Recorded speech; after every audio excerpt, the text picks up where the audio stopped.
What might be the secret behind all of this? Why a messenger of God and the Antichrist? The answer is very simple. There is an astonishing mystery behind this. And that is because the Antichrist is the same man Moses confronted in the desert Sinai when he, the Antichrist, inflicted tumult on the children of Israel, and that is a sawirey.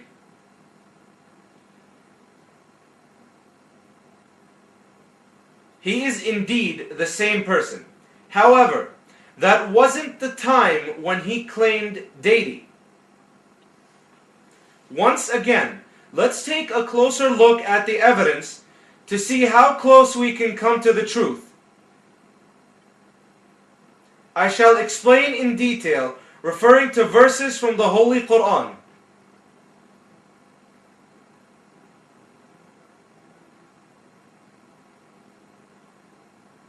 First of all, according to our belief, Satan wasn't the only one given respite by God for thousands of years. There are others who have been left to live for a very long time.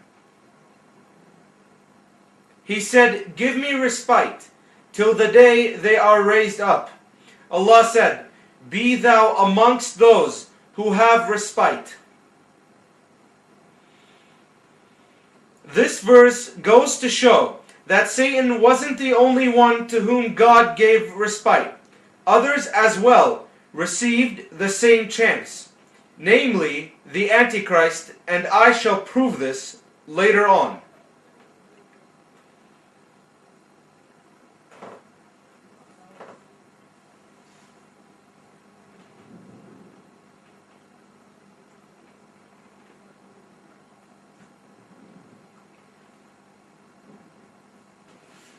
Let's talk about the story of Prophet Moses, peace be upon him, and how a sawirey had made the calf worshipped by the children of Israel. It is commonly known that when Moses, peace be upon him, and the children of Israel were lost in the desert Sinai, he, peace be upon him, had spoken and pleaded to God for 30 nights. And on the 40th night, God had sent down tablets from heaven on which the laws and codes were written. According to some Islamic historical sources, God had literally written the laws, and we ordained laws for him in the tablets in all matters, both commanding and explain all things. As such, upon receiving the tablets, Prophet Moses, peace be upon him, was informed by God that his people had gone astray.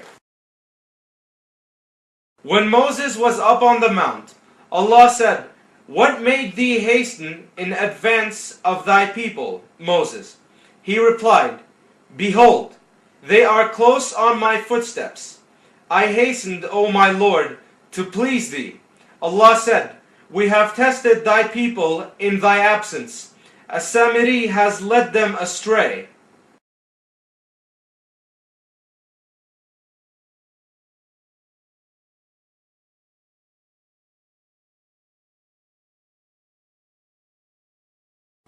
So, God had informed Moses, peace be upon him, of the tumult his people fell into and the one behind it. Prophet Moses, peace be upon him, was furious and disappointed when he returned to his people. Upon his return, Moses, peace be upon him, found them prostrating, dancing around, and worshipping the calf. A crime like no other crime.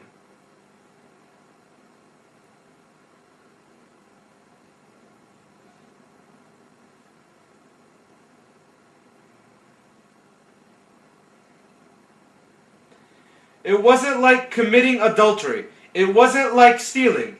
It wasn't just laziness to perform religious rituals. It wasn't even a crime of apostatizing or rejecting the existence of God. This whole thing drove Moses, peace be upon him, out of his mind.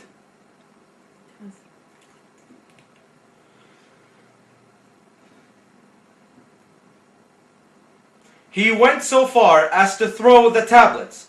These sacred tablets sent down to him by God and are believed to have been literally written by God. Can you imagine a Muslim in this right state of mind holding the Holy Quran between her two hands and for whatever reason throwing it down?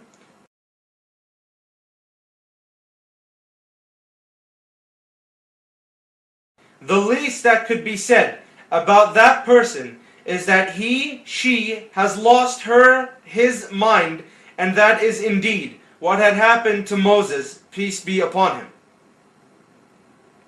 Now let's take a closer look at the series of events which led Moses, peace be upon him, to commit such an offensive act. Despite the fact that Moses, peace be upon him, had been informed by God of the true criminal, the first thing he did when he came back was that he walked towards his brother Aaron, the innocent one, and took him by the head, after which he pulled him by the beard. And as I have already mentioned, Moses was a well-built, tough man, known for his hot temper, but was also easily contended. As Moses, peace be upon him, pulled Aaron, the latter started pleading to Moses to let go of him, and although they were blood brothers, Aaron pleaded by his mother, since women are believed to be more compassionate than men. Aaron replied, "O son of my mother, seize me not by my beard, not by the hair of my head. Truly I feared lest thou shouldst say, Thou hast caused a division among the children of Israel, and thou didst not respect my word." We move on through the events. First, I said that Moses, peace be upon him, threw the tablets. He was out of his mind. Then he took his brother by the head and was about to kill him. Before we go into the actual confrontation between Moses, peace be upon him, and a Samiri, I need to bring your attention to the fact that those who fell victims to this conspiracy had to repent, and the only way to do that was to slay themselves.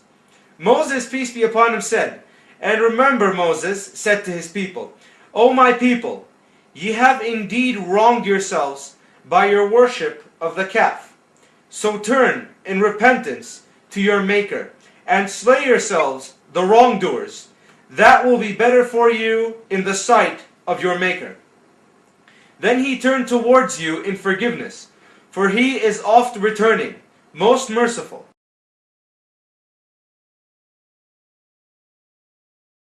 This story wasn't only mentioned in the Holy Quran, but also in the Old Testament.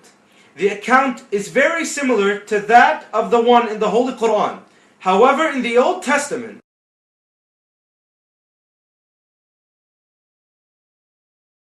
the name As-Samiri was omitted intentionally by those who intend no good, and further replaced by the name of Aaron, a false accusation. How could Aaron, a messenger of God, order people to worship a calf? Moses then asked his people, mentioned in the Old Testament and the Holy Quran as well, to form two groups. One with those who stayed with Aaron, and the other group with those who were worshipping the calf, and ordered the first group to slay every member of the second group.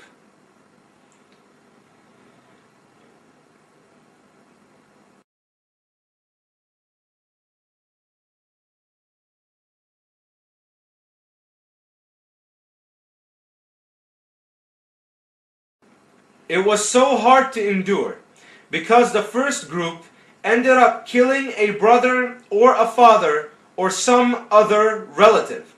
It got to the point where it was unbearable, that they kept pleading to God to put an end to all of this. And He finally did.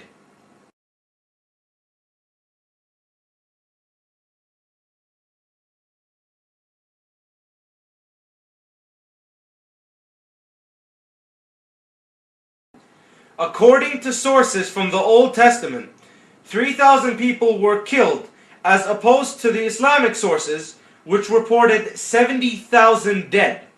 But even the number 3,000 is still an incredible number, considering the fact that they were ordered to slay themselves as a way of repentance.